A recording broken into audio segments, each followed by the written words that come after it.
guys, jadi kita dari kelompok 4 karena kita mau menemui seorang pekerja di bidang digital. Sekarang kita berada di MIM Metro Indo Mall dan kita langsung aja ke tempatnya. Karena ini habis ibadah, maaf ya guys agak berisik. Oke, langsung aja nggak sih? Salam kak. Boleh kita duduk kak? Boleh, silakan. Oke, mungkin kita perkenalan dulu ya. Boleh. Kita dengan kakak siapa? Ya, aku Icel. Kakak bekerja di bidang? Aku kerja di konten spesialis di satu kantor NGO Kristen namanya Christian Vision. Oke. Udah berapa tahun kak di pekerjaan tersebut? Udah 2,5 hampir ke 3 tahun. Oh, oke. Di sini kita mau memberikan beberapa pertanyaan. Boleh. Pertanyaan pertama boleh? Buat saya. Oke kak, Kak Ica lah. Jadi untuk pertanyaan-pertanyaan mungkin sebagai seorang konten spesialis yang bekerja di lingkungan pelayanan Kristen, bagaimana Kak Ica ini menerapkan prinsip etika kerja Kristen dalam setiap proses pembuatan konten ini? Oke, kalau proses pembuatan konten ya, sebenarnya kalau proses pembuatan konten berhubung ini NGO Kristen ya, jadi kontennya juga untuk konten-konten Kristen gitu, audiensnya Kristen gitu, dan kami lebih ke penginjilan sih gitu, jadi kebenaran firman Tuhan, jadi semuanya kalau bikin konten pasti dasarnya adalah firman Tuhan, teologi Alkitab, dan juga gospel gitu. Oke, seperti ini. Oke, baik, terima kasih kak. Mungkin langsung aja lanjut pertanyaan kedua ya. Oke, untuk pertanyaan kedua, mungkin nilai-nilai iman Kristen apa yang paling mempengaruhi keputusan Kak Icel ketika menentukan arah pesan atau tema konten yang akan dipublikasikan nih?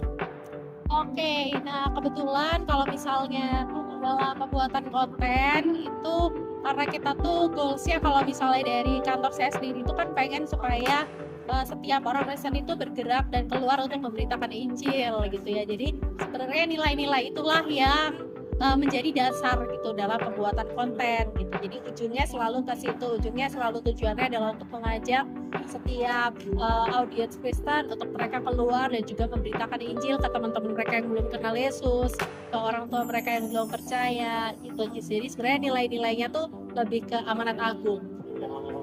Agung. Oke. Selanjutnya ada pertanyaan ketiga kak. Dalam pekerjaan yang membutuhkan kreativitas dan strategi digital, bagaimana kakak bisa menjaga agar isi konten tetap sesuai dengan kebenaran Alkitab dan tidak hanya mengikuti tren media sosial aja gitu? Oke, kalau misalnya bikin konten pasti harus pikir goalsnya audiens ini mau seperti apa gitu kan, dan supaya bisa tetap sesuai dengan Alkitab. Of course, kalau misalnya bikin konten nggak bisa sembarangan gitu. Jadi selalu ada tujuannya tuh seperti yang saya bilang tadi itu penginjilan sebenarnya gitu ya. Jadi kalau misalnya bikin konten nggak cuma sekedar viral gitu ya.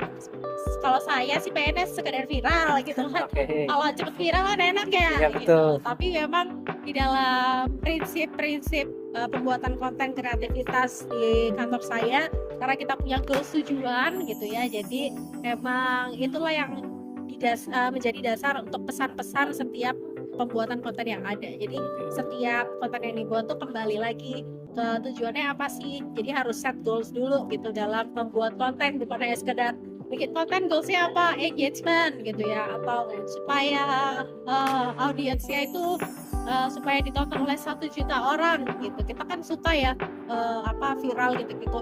Nah, tapi emang tujuannya tuh memang karena Tuhan itu. Jadi tujuannya adalah supaya lebih banyak orang tuh mengenal Yesus. Oke, berarti tujuannya lebih mengenal Tuhan Yesus Oh. audiensnya. Oke. Oke kak. Selanjutnya, pernahkah kakak menghadapi dilema etika? Misalnya tekanan untuk menghasilkan konten yang viral, tapi mungkin potensinya menyimpang dari nilai kekristenan. Ada nggak? Ada Oke. Apa nih? gitu, kayak yang saya bilang gitu kan, pengennya saya suka bikin konten tapi jurang gitu, karena supaya banyak yang banyak yang komen, banyak yang share, banyak yang likes gitu kan. Nah tapi puji Tuhan emang kalau di kantor saya tuh ada orang-orang yang mereview dulu nih konten saya sebelum konten itu diupload gitu kan. Jadi emang kadang-kadang misalnya ada konten yang tepi jurang, di ACC gitu kan, kayak oh ini kayak masih aman, tapi ternyata responnya tuh nggak baik gitu, kayak responnya tuh malah orang berdebat di kolom komentar gitu ya. Nah pasti nanti yang ngurus accountnya pasti akan memutuskan untuk archive konten tersebut gitu. Jadi bukan yang kita wah rame nih, ayo kita buka terus gitu, kayak kita iklanin terus, enggak gitu. Tapi karena kita goalsnya itu bukan supaya banyak komen, tapi kalau komennya berantem kan gimana ya gitu, tujuannya jadinya tidak tercapai. Jadi biasanya konten-konten tersebut ya saya dengan segala kerendahan hati harus merelakan konten itu di archive dan sebagainya. Jadi emang mesti karena kita bukan bekerja sendiri, bekerja dengan orang lain, dan bukan bekerja itu akun kan bukan akun saya juga ya, jadi saya juga perlu untuk berhikmat gitu dan sebagainya gitu. Walaupun yes saya mau viral, yes gitu ya, tapi itu bukan goals kami dalam membuat konten gitu. Oke, siap. Boleh langsung ke pertanyaan terakhir aja Kak.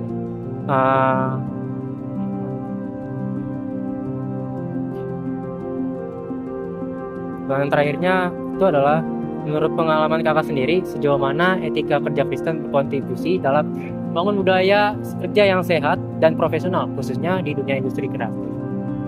Oke, puji Tuhan lagi gitu, berhubung saya di NGO Kristen ya, jadi semuanya nilai-nilainya di kantor tuh emang udah nilai-nilai firman Tuhan gitu. Contoh misalnya salah satu nilai di kantor saya itu spirit led gitu, saya kita tuntunan Roh Kudus gitu, jadi bekerja tuh di dalam tuntunan Roh Kudus, dan juga unity dan lain sebagainya. Jadi bukan hanya sekedar kita tuh dengan teman kantor kayak ya udah kerja masing-masing gitu ya, tapi kita benar-benar sama-sama membangun hubungan yang penuh kasih gitu. Jadi kalau misalnya di kantor saya tuh karena semuanya orang-orang Kristen tahu nilai-nilai kebenaran gitu ya, jadi enak sih kerjanya. Kerja tuh nggak cuma sekedar ya udah gitu kan di depan laptop gitu, tapi kadang kalau misalnya tiba-tiba teman saya kan nilai Kristen kan salah satunya memberi ya, jadi kita suka memberi, tiba-tiba beli martabak gitu buat teman-teman kantor gitu. Terus beli martabak, terus ya udah ngumpul di tengah, terus bercanda-bercanda, ngobrol-ngobrol, hai sambil makan martabak. Itu bisa terjadi di jam kerja gitu. Jadi kayak ya se-fun itu sih, maksudnya bekerja dengan lingkungan yang Kristen, dengan nilai-nilai Kristen gitu. Oke, mungkin aku bisa nambahin pertanyaan terakhir ya Kak. Mungkin ini lebih ke pesan-pesan sih Kak. Gimana pesan-pesan Kakak nih untuk mahasiswa atau orang-orang yang lagi berada di lingkungan Kristen sekarang? Gimana sih kita itu menerapkan etika Kristen dalam kehidupan sehari-hari, dalam kuliah atau bahkan dalam bidang kerja? Bisa main ke kamera aja Kak. Yang people tetap hidup di dalam kebenaran firman Tuhan gitu. Mungkin dunia bilang apa, hidupnya seperti apa, mungkin dunia bilang gak apa-apa nyontek dan lain sebagainya gitu ya, tapi ketika kita adalah orang yang diselamatkan oleh Tuhan Yesus, ketika kita tuh title-nya orang Kristen itu kan mengikuti Yesus ya, jadi kita perlu untuk menjadi sama seperti Tuhan Yesus. Nah, apakah Tuhan Yesus mencontek gitu kan di kuliah? Ya mungkin gitu ya. Jadi kita perlu untuk menjaga integritas di dalam kuliah kita, dalam pekerjaan kita juga. Mungkin banyak orang yang menghalalkan segala cara untuk dapat kesuksesan, untuk dapat jabatan gitu ya. Tapi jadilah orang-orang yang berbeda dari dunia. Kata firman Tuhan juga jangan serupa dengan dunia gitu ya. So hari ini tetaplah jadi anak-anak muda yang hidup dalam firman, karena Tuhan itu akan memberikan keberhasilan dan berkat yang spesial gitu buat anak-anak Tuhan yang hidup dengan menjaga kebenaran firman Tuhan. Oke, itu aja sih dari saya. Thank you. Terima kasih Ci atas waktunya. Thank you. Langsung kita tutup ya. Gimana tuh? Oke.